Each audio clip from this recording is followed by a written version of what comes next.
History does not fade. It merely learns to hide behind the noise of the modern world. It waits, patient as stone, for the moment when the crowds disperse, when the cameras are lowered, when the last tour bus pulls away down a road built for engines that the builders of these places could never have imagined. In that quiet, something old begins to breathe again. Not literally. We tell ourselves that. We insist upon it. And yet there are places on this earth where the insistence feels thinner than it should, where the silence has a texture, almost a weight, as if it remembers being disturbed and has not yet forgiven the disturbance.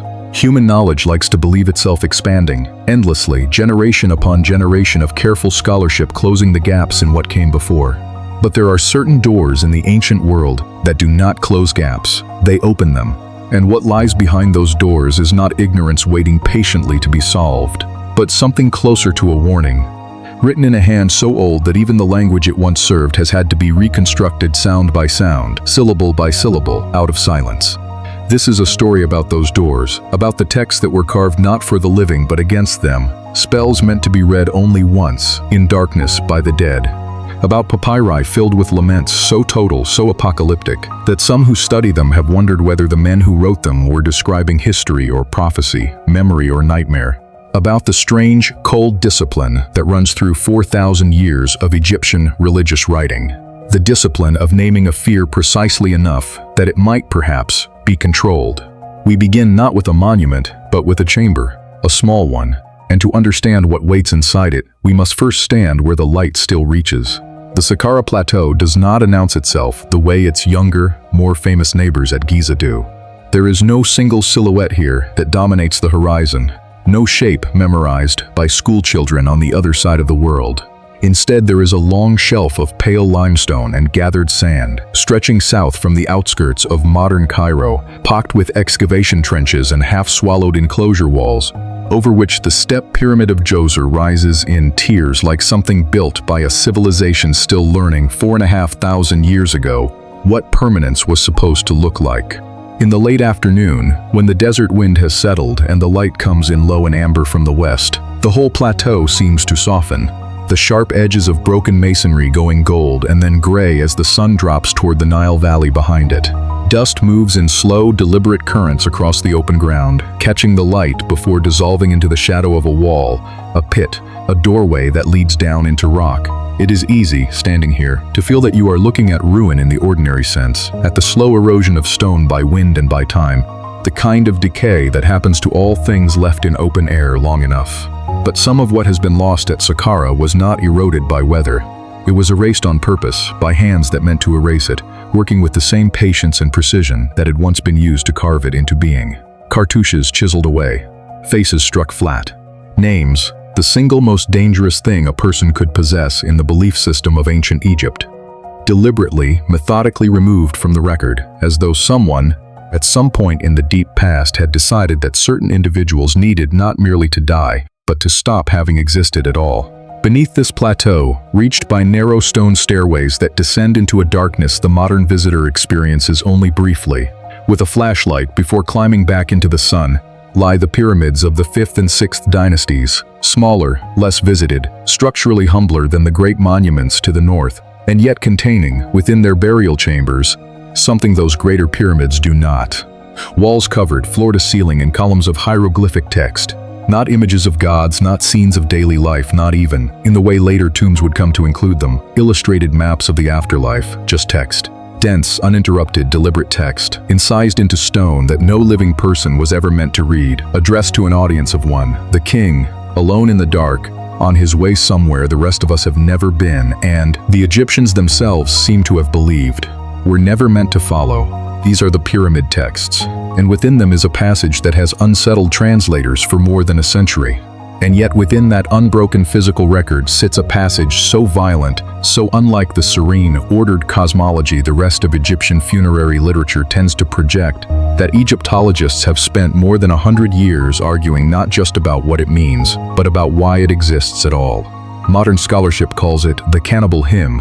In it, the dead king is described not ascending peacefully into the company of the gods, but hunting them, stalking them across the sky the way a man might stalk cattle across a field, snaring them, slaughtering them, and consuming them. The text describes his servants cooking the gods in blazing cauldrons for his evening meal. It describes the king devouring their magic, their spirits, their very authority, growing larger and more powerful with every god he consumes, until he has absorbed the essence of the divine order itself and become, the text states outright, greater than every god who came before him. There is nothing accidental about this passage. It is not marginal, not a scribal error, not a fragment preserved by chance from some lost and stranger tradition. It sits at the structural heart of the pyramid texts, repeated with variations across multiple royal tombs, clearly understood by the priesthood that composed it to be essential, not peripheral, to the king's successful transition into the afterlife. And this is where the evidence, however completely preserved, runs directly into silence.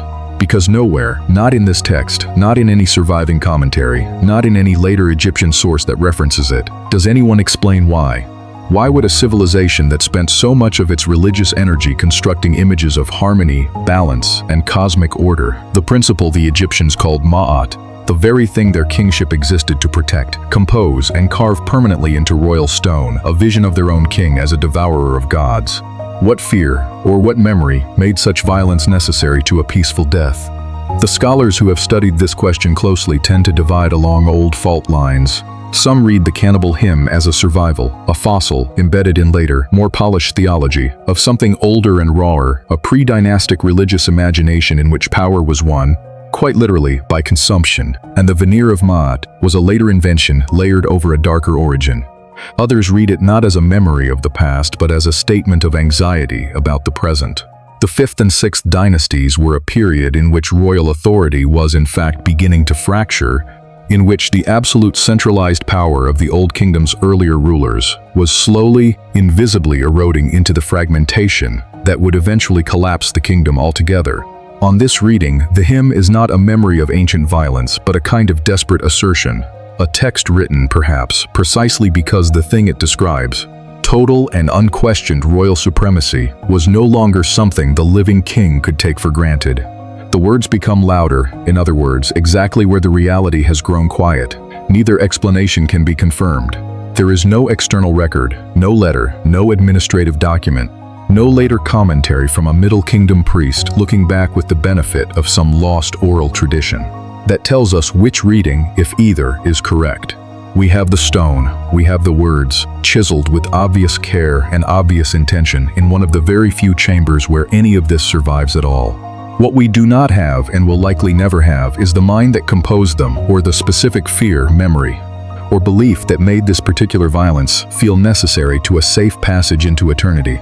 Later Egyptian religious literature moves away from language this raw.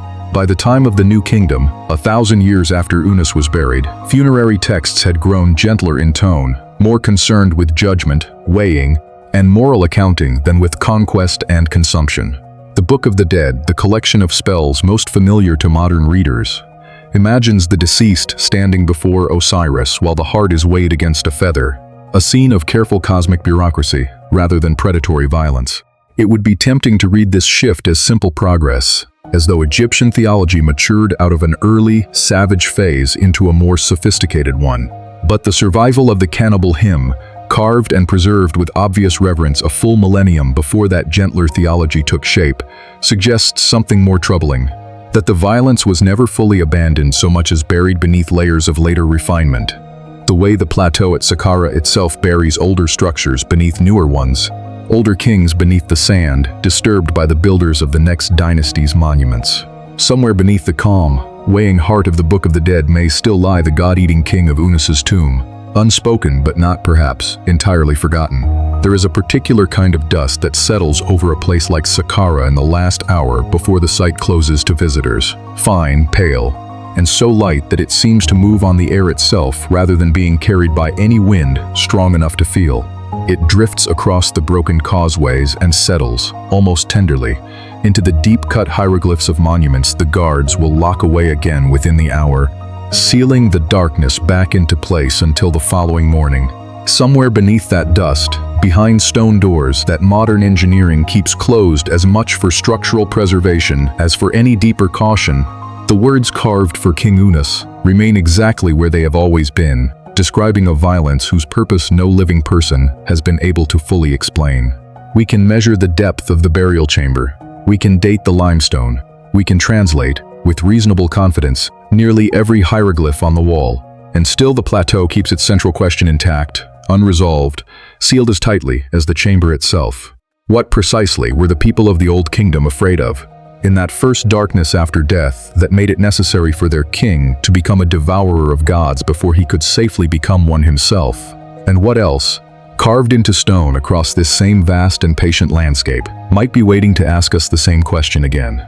That's Chapter 1, roughly 2,000 words, about 15 minutes of narration at a slow documentary pace. Given the scope of what you're building, I'd suggest we proceed chapter by chapter, each centered on one specific terrifying text: the execration texts, the Ipuwer papyrus, the Amduet's punishment scenes, the Turin papyrus curse, etc., which will let each one get the same level of craft rather than thinning out over tens of thousands of words at once. Want me to continue with Chapter 2? There is a particular kind of violence that requires no blade. It requires only ink and clay and the belief, held with total sincerity by an entire civilization for over 1,000 years, that to write a name correctly, and then to destroy the object it was written on, was to destroy something of the person the name belonged to. Long before Egypt developed the elaborate funerary theology of gods and judgment that would come to define its afterlife in the popular imagination, its priests and officials were already engaged in a quieter, colder practice. The ritual cursing of enemies, foreign and domestic, living and perhaps not yet born, through objects meant to be broken in darkness and buried where no hand would ever retrieve them. What survives of that practice today amounts to some of the strangest documentary evidence in the ancient world, a form of writing whose entire purpose was to be destroyed, and whose destruction was, somehow, still not quite complete enough to erase it from history. The road south from Luxor toward the desert edges of Thebes passes, eventually, into a landscape stripped almost entirely of vegetation, where the cultivated green of the Nile floodplain gives way within a few hundred meters to bare ochre hillside and the deep shadow of tomb entrances cut into the rock.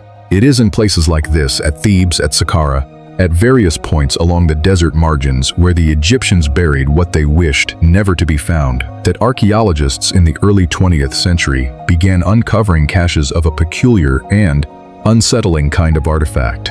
Small clay figurines, roughly modeled, often no more sophisticated in craftsmanship than a child might produce, their arms bound behind their backs in postures of restraint. Alongside them, sometimes inscribed directly onto the figurines themselves, and sometimes written separately on pottery bowls, columns of hieratic script listing names. The names of foreign rulers, foreign territories, rebellious officials, and in some of the more unsettling examples, simply every evil word, every evil speech, every evil plot that might arise against the king. And then, deliberately, systematically, the figurines had been smashed, the bowls had been shattered, the pieces had been gathered and buried, often near a tomb or a sacred site, as though the burial itself were the final and necessary step of the ritual, sealing the broken curse away from the world of the living in the same manner a body was sealed away in its own dark chamber. These are what modern scholarship calls the execration texts, and the physical record they leave behind is, in its way, extraordinarily generous. Multiple caches have been recovered, spanning several centuries of the Middle Kingdom, containing what amounts to something close to a diplomatic and political map of Egypt's perceived enemies at a given moment in time. The names of Nubian chieftains, Levantine city-states, disgraced court officials, listed with a bureaucratic thoroughness that would not be out of place in a modern intelligence file.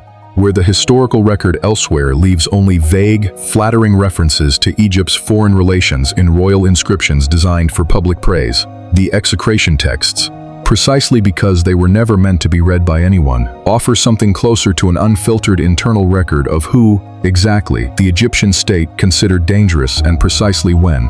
And yet it is here, in the very frankness of the evidence, that the silence begins.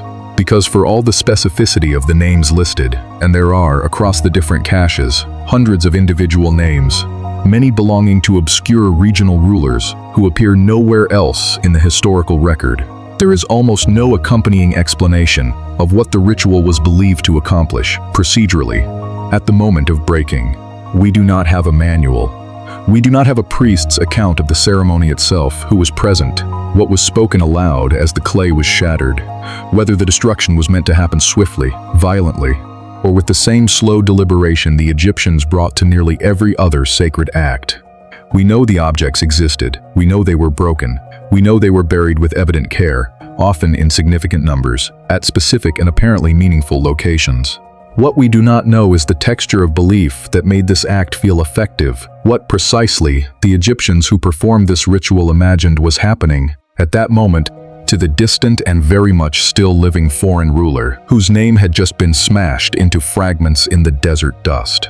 This gap becomes stranger still when the lists are examined closely, because embedded among the named, identifiable historical figures are entries that name no one at all. Curses directed not at specific individuals, but at categories of danger so broad and so undefined that they read less like political intelligence and more like an attempt to seal off every conceivable direction from which harm might come. All the evil that is in the heart of every man, every woman, every eunuch, everything that shall be plotted, everything that shall be planned. Some later caches include what appear to be curses against the dead themselves, hostile spirits, restless ancestors, the ill-defined and unnamed forces the Egyptians believed moved through the world, causing sickness and misfortune without any human agent behind them at all. The execration texts, in other words, are not simply a record of political anxiety. They are a record of a fear that had no fixed shape, a fear so total that it required naming even the unnamed, breaking clay against threats that could not be identified, only anticipated. Egyptologists have offered various frameworks for understanding this. Some see the texts primarily as instruments of statecraft, a form of magical foreign policy operating in parallel with actual diplomacy and military planning, in which the destruction of a name was believed to genuinely weaken the will or fortune of the person named, a kind of psychological warfare conducted entirely within the realm of ritual. Others read the broader, unnamed curses as evidence of something closer to existential anxiety at the heart of Middle Kingdom religious life. A period, it is worth remembering, that emerged directly out of the collapse of the Old Kingdom, out of a first intermediate period marked, according to later Egyptian sources, by famine, civil war, and the total breakdown of centralized authority.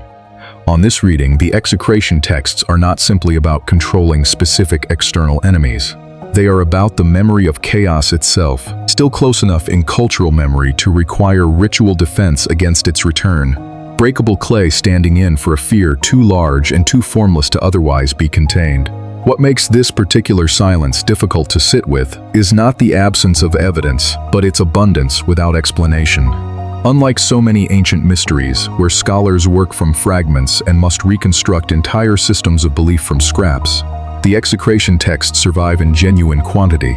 Hundreds of individual inscriptions, recovered from multiple sites, spanning generations of continuous practice. We can trace with real precision how the specific names of enemies changed over time as Egypt's political situation shifted, which foreign territories rose and fell in perceived threat, which officials fell from favor and found their names, and by extension something of themselves, condemned to the dark alongside foreign kings. This is not a fragmentary record, it is close to a complete one. And it is precisely because it is so complete, so procedurally consistent across centuries, that its silence on the deeper question, what the Egyptians genuinely believed was happening, spiritually, in the moment of breaking, becomes so unsettling. A ritual practiced this consistently, for this long, by a civilization this careful about the preservation of religious knowledge in every other domain, should have left behind some trace of its inner logic. Instead, it left behind only the outer shell of the act, the figures, bound and broken, the names, some famous, some entirely lost to every other historical record, and the dust of the desert margins, closing quietly over all of it, the way it closes over everything eventually, in this landscape that seems less interested in forgetting than in simply declining to explain. Standing today at one of the sites where these caches were recovered, the ground disturbed decades ago by careful excavation, the artifacts long since removed to museum collections in Cairo and abroad. There is little to see. A stretch of pale hillside, indistinguishable from any other stretch of pale hillside nearby. No monument marks what was found here. No inscription explains, for the benefit of the modern visitor, what act of ancient fear once concluded deliberately and irreversibly on this exact patch of ground. And perhaps that absence of monument is itself instructive. The Egyptians did not build temples to their curses. They buried them and moved on, trusting, or perhaps simply hoping, that the breaking had been sufficient, that the names once shattered would trouble the world no further. Whether they were right, no surviving text can tell us. What we are left with, walking this quiet ground 4,000 years later, is only the knowledge that something was buried here on purpose, in fear, and that the fear itself has long outlived any explanation of what precisely it was afraid of. Some ancient texts trouble us because of what they refuse to explain. Others trouble us for the opposite reason, because they explain in devastating and exhaustive detail an event that the physical record insists never happened, or at least never happened in the way the text describes. Few surviving works from ancient Egypt occupy this second category more completely, or more disturbingly, than a battered papyrus now held in the Rijksmuseum van Oudheden in Leiden. First translated into a modern language in the early 20th century and known to Egyptology today as the Admonitions of Ipuwer, a text that reads, almost from its opening line, like the eyewitness account of the end of the world. Because what Ipuwer describes in a long and increasingly desperate address delivered in the text's own framing, directly before the throne of an unnamed king, is not a difficult year, or a bad harvest, or a regional disturbance of the kind Egyptian records elsewhere acknowledge with relative calm. It is the complete inversion of the created order. The Nile, Ipuwer says, has turned to blood, not metaphorically, but as a literal sensory fact, a river that men recoil from tasting. The poor have become rich, and the rich have become destitute, their fine linens stripped from them, their children starving in the street, while former servants adorn themselves in the jewelry of former masters. Grain is gone, famine walks openly through the land. The dead are thrown into the river without proper burial, without the elaborate mortuary rites that formed the very center of Egyptian religious life. Because there is no longer time, no longer resources, no longer enough of the living left standing to honor the dead as ritual demanded. Tombs are broken open and robbed. The courts of law stand empty. Officials who once commanded respect now beg in the streets they used to govern. Foreigners, the text says, have become Egyptians, and Egyptians have become like foreigners in their own land. Ipuwer's language does not proceed through calm historical description. It builds, passage after passage, into something closer to lamentation. A mounting, almost hypnotic litany of everything sacred that has been broken, delivered with a rhetorical intensity that has led some translators to describe it as poetry as much as prophecy, and others to describe it more starkly as a scream preserved in ink. 3. Here is where the conflict between evidence and silence becomes acute, because the archaeological and administrative record of the first intermediate period, while it does show clear evidence of political fragmentation, the breakdown of centralized Old Kingdom authority into competing regional power centers, some genuine evidence of climatic stress and reduced Nile flooding that would have strained the agricultural system the entire civilization depended upon, does not show evidence of an apocalypse on the scale Ipuwer describes. Tombs from the period, while sometimes less lavish than their Old Kingdom predecessors, continue to be built and furnished according to recognizable ritual custom. Administrative documents continue to be produced. Regional rulers continue to claim titles, conduct trade, and maintain courts. The picture that emerges from the physical and documentary record is one of genuine, serious crisis, but a crisis of fragmentation and reduced central authority, not the total, river-turned-to-blood collapse of civilization itself that the papyrus insists upon. This discrepancy has produced one of the longest-running and most unresolved debates in Egyptological literature. Some scholars have argued that Ipuwer should be read not as historical reportage at all, but as a work of moral and political rhetoric composed considerably later than the events it claims to describe. Quite possibly during the Middle Kingdom, under rulers who had a clear political interest in emphasizing retrospectively the horror of the preceding period of fragmentation, the better to justify and glorify the restoration of centralized royal authority under their own dynasty. On this reading, the text's excess is the point. It is meant to horrify, to exaggerate, to make the audience, very possibly a royal court audience, gathered to hear the text performed, grateful beyond question for the order the current king represented. History, in this interpretation, is not being recorded. It is being weaponized, shaped into a cautionary extremity precisely so that no one listening would ever again question the necessity of strong, centralized kingship. But this explanation, however historically reasonable, does not fully satisfy every scholar who has studied the text closely, because it does not entirely account for the specificity and the strange emotional register of certain passages, details that read less like generalized political rhetoric and more like something closer to memory, however distorted by time, exaggeration, or the demands of literary form. The precise, almost obsessive attention Ipuwer pays to the collapse of mortuary ritual, in particular, the horror, expressed again and again throughout the text, at bodies denied proper burial, at tombs violated, at the entire elaborate machinery of Egyptian death preparation grinding to a halt, resonates with a fear that sits at the absolute center of Egyptian religious identity. This was a civilization that organized enormous portions of its economic and spiritual resources around the correct treatment of the dead. A text obsessed, above nearly everything else, with the failure of that system reads, to some scholars, less like abstract political theater and more like the articulation of the single deepest fear such a civilization could imagine. Not simply that the state might fail, but that death itself might, when the state failed, become no longer survivable in the way religion had always promised it could be. What survives, in the end, is neither confirmed history nor confirmed fiction, but something suspended permanently between the two. A papyrus, damaged and incomplete, describing a catastrophe the stones of Egypt do not fully agree occurred, in language so vivid that it has outlived, by 4,000 years, any certainty about what, precisely, it was describing.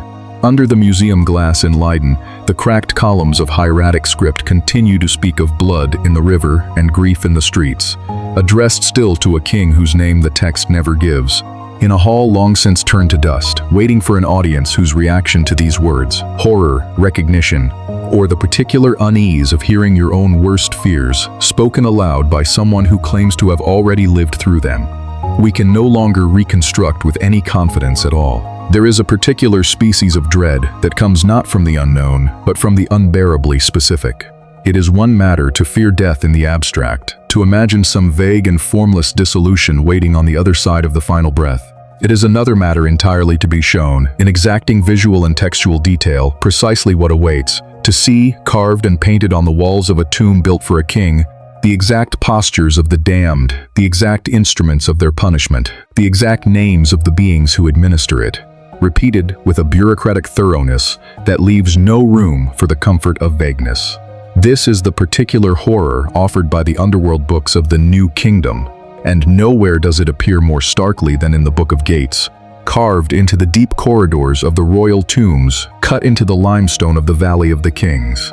To descend into one of these tombs today, where conservation permits it, and increasingly, for the most fragile examples, it does not, is to leave the white heat of the Theban desert behind almost immediately, the temperature dropping, the light narrowing to whatever artificial illumination has been installed to protect the pigments from the damage sunlight would cause, and to walk, level by level, corridor by corridor, into a mountain that was hollowed out over years, sometimes decades, by teams of workmen whose own the village the Egyptians called Set Mat, and which modern archaeology knows as Deir el-Medina, still stands in ruin a short distance away. A settlement whose own surviving documents, ostraca and papyri recording wages, grievances, and even what appears to be the ancient world's best documented labor strike, give us an unusually intimate, almost domestic view of the very people who carved these terrifying visions into the rock, day after day, for a living. The corridors themselves narrow in turn, descending at odd angles that seem designed less for architectural elegance than for the practical business of confusing any intruder, human or otherwise, who might attempt to follow the king's body into the depths. And on the walls of these corridors, level after level, is painted a vision of the underworld so systematic, so procedurally exhaustive, that it reads less like religious poetry and more like an engineer's schematic of the afterlife. The sun god's nightly journey through 12 hours of darkness, each hour a distinct region, a distinct gate, guarded by a distinct configuration of divine and demonic beings, each of whom is named in full directly on the wall beside their painted image, as though the text authors were determined that no visitor to this place, alive or dead, should ever be permitted the smallest uncertainty about who precisely was in charge of any given horror. And the horrors are considerable. In the 5th and 6th hours of the night, the enemies of the sun god, sometimes identified as the damned dead, sometimes as chaotic forces personified, the distinction itself often unclear even to specialists, are shown bound, kneeling, awaiting a punishment that the accompanying text describes with a directness rare in Egyptian religious writing which elsewhere tends toward euphemism and indirection when discussing violence. They are beheaded. They are burned in pits of fire, whose flames are given individual names, as though naming even the instrument of torment were part of the same magical logic that made every other act of Egyptian writing an act of control. They are shown, in some registers, upside down, a posture the Egyptians associated specifically with the total reversal of proper order, the antithesis of the correct, upright orientation the living and the justified dead were meant to maintain. Their hearts, in certain passages, are extracted and destroyed a second time, a punishment aimed not merely at ending existence, but at preventing the deceased from ever reaching the judgment hall of Osiris at all, a fate the Egyptians seem to have regarded as considerably worse than ordinary death, since it foreclosed even the possibility of continued being in any form whatsoever. This is not judgment in the way the more familiar Book of the Dead depicts it, the careful weighing of a single heart against a single feather, mercy and justice held in delicate balance. This is punishment already decided, already underway, rendered in a style that leaves nothing to interpretation. The physical evidence here is again remarkably intact. These are not fragmentary papyri, damaged by centuries of handling and decay. They are painted directly onto the architecture of some of the best preserved tombs in the Valley of the Kings. The tomb of Seti I, in particular, considered by many Egyptologists the single finest surviving example of New Kingdom funerary art, contains a version of the Book of Gates so complete, so richly detailed in its rendering of the punished dead, that it has been studied and restudied for 2 centuries without exhausting its content. We are not straining to reconstruct a damaged fragment. We have, in essence, the full text and the full image, preserved together exactly as intended in the exact physical space they were meant to occupy. And yet, the deeper question, the question of what this vision of punishment was actually meant to accomplish, psychologically and theologically, for the king whose body lay in the chamber these images surrounded, resists confident answer in a way the completeness of the evidence would seem to promise it should not. The conventional scholarly framework holds that these punishment scenes exist to reassure the king, not to threaten him. That by depicting, in exhaustive detail, the fate of the wicked and the chaotic, the text implicitly guarantees that the king himself, protected by his righteousness and by the magical efficacy of the funerary rites performed on his behalf, will pass safely through these same corridors untouched, a spectator to horrors that cannot, the logic insists, actually be directed at him. This reading has real support in the structure of the texts themselves, which consistently position the sun god, and by extension the king, whose nightly journey through the underworld mirrors and merges with the sun god's own, as the one administering judgment rather than receiving it, moving safely through each gate, while the punishments unfold around him rather than upon him. But this comforting framework sits uneasily alongside a feature of these tombs that has troubled more than one Egyptologist willing to say so directly: the sheer, disproportionate volume of space, labor, and material resource that New Kingdom Egypt poured into the depiction of punishment specifically, relative to comparatively thin visual and textual attention given to reward, to paradise, to the pleasant eternity the king was ostensibly guaranteed by all this ritual preparation. The fields of the blessed dead, the paradise landscape known as the Field of Reeds, do appear in Egyptian funerary art, most famously in later papyri versions of the Book of the Dead, but they occupy nothing like the imaginative and artistic energy lavished on the underworlds. Punishments, entire corridors, entire chambers are given over to the beheaded, the burned, the bound and inverted dead, rendered in a level of specific individualized detail that paradise, by comparison, rarely receives. If these images exist purely to reassure, one is left to wonder why reassurance required quite so much elaborate, specific, carefully labeled violence to achieve it. Why a civilization confident in the righteousness and safety of its king would need to surround him for eternity with so thorough and so meticulously organized a catalog of suffering. Some Egyptologists have proposed that the disproportion is not a contradiction but the entire point. That the elaborateness of the punishment serves a magical function distinct from simple narrative reassurance, functioning instead as a kind of ongoing ritual technology, perpetually renewed by the mere fact of its presence on the tomb wall, holding chaos at bay through the same logic that made the execration texts effective. The belief that to depict, name, and contain a danger with sufficient precision was to exert real power over it, regardless of whether the danger it depicted was ever truly external to begin with. On this reading, the punishment scenes are not decoration illustrating a settled theological point. They are active machinery, doing real spiritual work every single day. The tomb remains sealed and undisturbed, holding back, through the sheer force of naming and imaging it correctly, a chaos that the Egyptians seem never to have believed was permanently defeated, only ever temporarily, effortfully restrained. This would help explain a detail that otherwise seems strange. The extraordinary consistency across tombs built decades and even centuries apart in the precise names, forms, and configurations of the underworld's punishing beings. This was not an area of Egyptian religious art that invited creative variation. The same demons, described with what reads almost like ritual exactitude, appear tomb after tomb, king after king, as though any deviation risked breaking whatever protective function the correct depiction was meant to serve. It suggests a civilization that did not regard this material as myth in the sense a modern reader might use the word, as a flexible, symbolically rich narrative open to interpretation and retelling, but as something closer to a technical specification, a body of sacred information that had to be transmitted correctly, gate by gate, name by name, or else fail to function at all.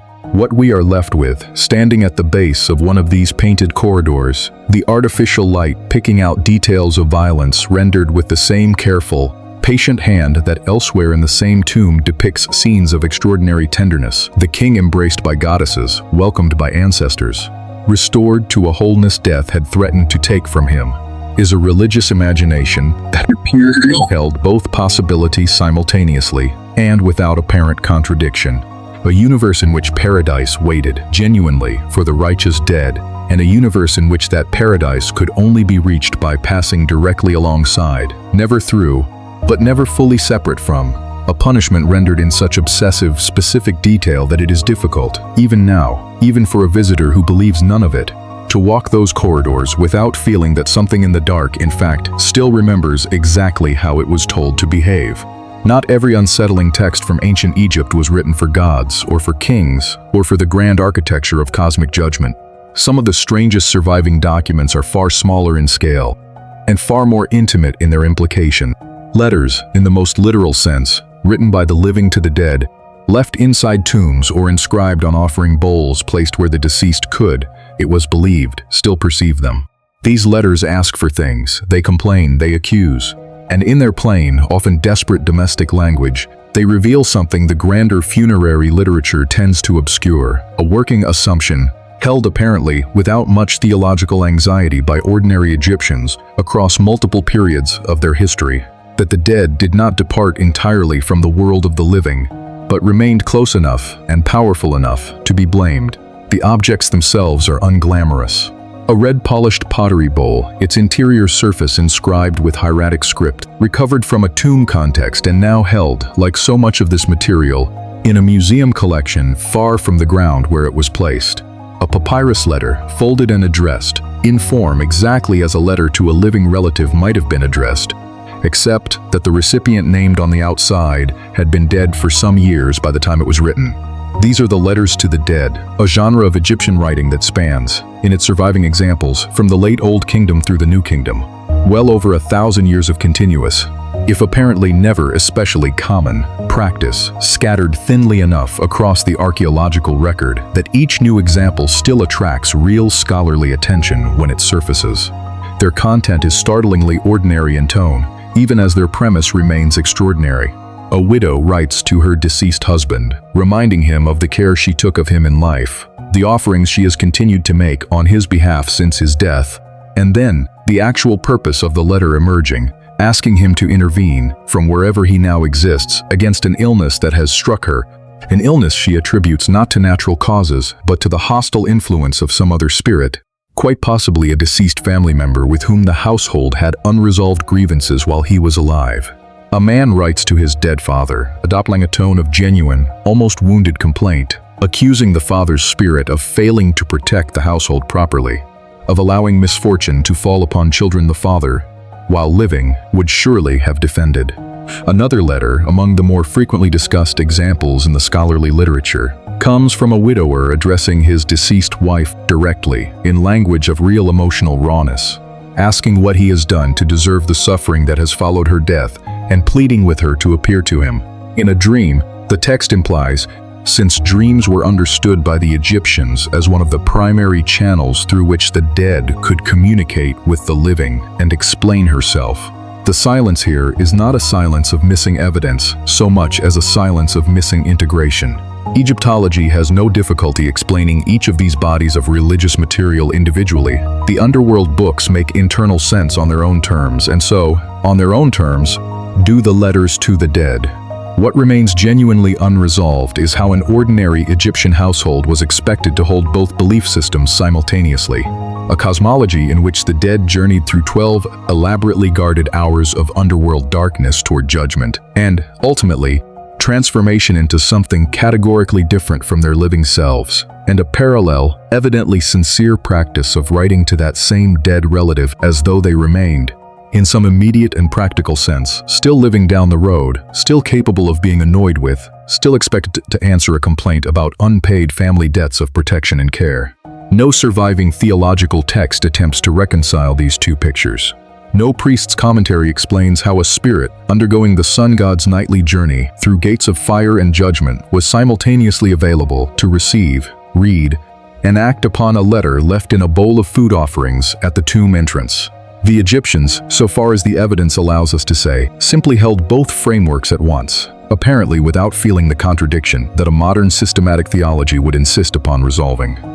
There is something quietly devastating reading these letters at sufficient historical distance in recognizing how contemporary their underlying emotional logic remains, even across a gulf of 3,000 or 4,000 years and a religious framework almost entirely alien to modern experience.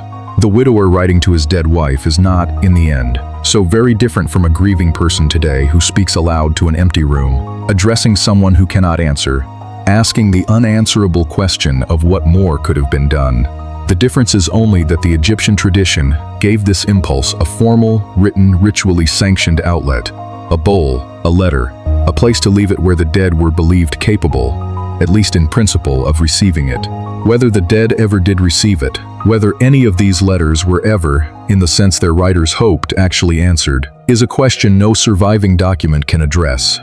What the letters preserve instead is something perhaps more valuable to the historian and certainly more haunting to the modern reader.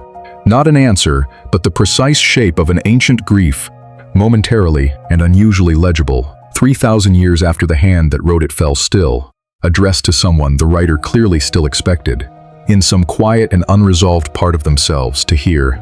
Every long study of ancient fear eventually arrives at the same final difficulty. And it is not a difficulty of missing evidence. It is a difficulty of ending, of what it means to stand, finally, at the last legible inscription a civilization produced, and to recognize that the questions raised by everything that came before it will not, in fact, ever receive the answers the completeness of the physical record seems to promise.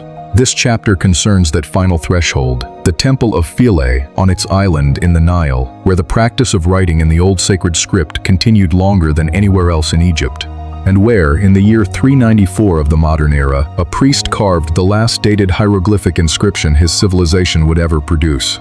By the time this final inscription was carved, the world that had produced the pyramid texts, the execration texts, the Book of Gates, was already, in every meaningful sense, gone. The pharaohs had not ruled in Egypt for centuries. The country had passed through Persian, Greek, and now Roman administration, and the old religion, the elaborate system of gods and afterlife journeys and carefully preserved ritual language that had structured Egyptian spiritual life for 3,000 years, survived only in scattered pockets, tolerated rather than sponsored, practiced by an increasingly small number of priestly families who alone still possessed the specialized education required to read and write the sacred script correctly. Philae, isolated on its island near the first cataract of the Nile at the empire's southern frontier, was the last of these pockets, a temple to Isis that continued to function, continued to receive priests trained in the old tradition for a full 3.5 centuries after the rest of Egypt had, in practical terms, already moved on. The final inscription itself is unremarkable in content, a priest's name, a date, a brief formulaic dedication, the kind of routine temple graffito that exists by the thousands across Egyptian sacred sites, carved by visitors and officiants, marking their presence in the traditional manner. There is no indication, within the text itself, that its author understood himself to be doing anything unusual. He was not, so far as the words themselves reveal, aware that he was performing the last instance of a written tradition that stretched back by that point well over 3,000 years, that the language in which he wrote, and the entire elaborate cosmology of gods, judgment, and afterlife journey that language had once existed to serve, was, in the moment he set down his chisel, effectively ending. And this is in the end the condition in which nearly everything this study has examined survives to the present day, not lost in the strict sense, but recovered, pulled back from a silence so total that the very language of the texts had to be rebuilt, sound by sound, before any of the questions raised by the cannibal hymn, the execration texts, the admonitions of Ipuwer, the punishment scenes of the underworld books, or the letters written to grieving, half-present dead, could even be asked again. We are not the first audience for these texts. We are, in a very real sense, the second, arriving nearly a millennium and a half after the first audience's understanding of them had already been broken, working now to reconstruct not just what was written but why, and for whom, and out of what fear or belief, using methods that remain, after 2 centuries of dedicated scholarship, still fundamentally provisional, still capable of revision, still unable to fully close the distance between the words we can now read and the minds that once wrote them with such evident, careful, and now permanently unrecoverable conviction. What we know in the end is only this, that across 3,000 years, in a landscape that still stretches, largely unchanged in its essential geography, along the banks of a river that still floods and recedes according to a rhythm the ancient world once organized its entire cosmology around, a civilization wrote down its deepest fears with extraordinary care, preserved them in stone and clay and papyrus, with a thoroughness that has allowed nearly all of it to survive into the present, and then, across the long centuries since, quietly declined to leave behind the one thing that would have let us fully understand any of it: the interior conviction, the lived and private belief, of the people who once stood exactly where we now stand, reading words they trusted absolutely. In a darkness they were certain, however mistakenly or however rightly, was listening back. The temples remain, the texts remain, translated now, legible now, more accessible to more people than at any point since the priest at Philae set down his chisel for the last time. And still, somewhere beneath all of it, beneath the careful scholarship, the confident museum placards, the documentaries that promise, in their opening minutes, secrets about to be revealed, the central question these 6 chapters have traced remains exactly where it began. Not what these texts say, which we can now at last largely read, but what it was that their authors were so carefully, so consistently, so unmistakably afraid of, in a darkness none of us will ever fully share.